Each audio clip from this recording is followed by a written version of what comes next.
everyone, welcome to today's segment of Preferred TV. I'm Heidi with Preferred Compliance Solutions, and today we will be presenting Preferred's compliance best practice for addressing and documenting marital status. In terms of compliance, there are 5 marital statuses to consider: never been married, married, divorced, widowed, and separated. If you've seen some of our previous videos, you know that here at Preferred, we like to consider good, better, and best compliance practice in all scenarios. So let's do that for documenting marital status. Good would be a self-affidavit completed by the applicant. Better would be a document provided by the applicant. And best compliance practice would be third-party documentation. Now let's go ahead and talk about each type of marital status individually. We will save divorce for last, since this one can typically require the most documentation. The first one is never been married. This is the easiest one to document. When an applicant says they've never been married, we don't need anything else, and we can go ahead and move on. The second one is married. When an applicant states they are married and they are applying for the unit along with their spouse, nothing else is needed. You can tell them congratulations, and again, move on.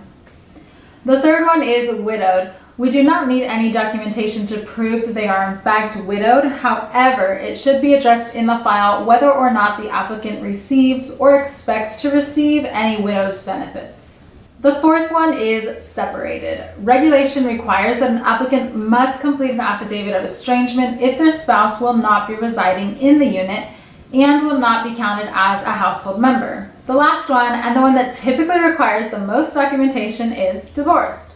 When an applicant is divorced, we will need to document whether or not they are truly divorced. This can be done by obtaining a copy of their divorce decree. Now you might be saying, but not everyone has a divorce decree. And you're right. They might not have a copy, but compliance best practice requires that we verify if they were awarded certain types of income or assets that are typically addressed in divorce proceedings. Because we like to make things easier for you at Preferred, we have created a form that the applicant can complete when they no longer have their divorce documents. It's called the Divorce Decree Declaration. As a rule of thumb, this form should not be used for a divorce that occurred within the past 2 years. Please keep in mind that if there are any income, assets, or children that were involved in the marriage, additional documentation might be needed. Remember, when it comes to documenting marital status, compliance best practice requires that third-party documentation be obtained. Don't forget to follow us on Facebook, Twitter, and register to receive a copy of our free newsletter, The Compass, in order to stay up to date on all of the industry's latest news.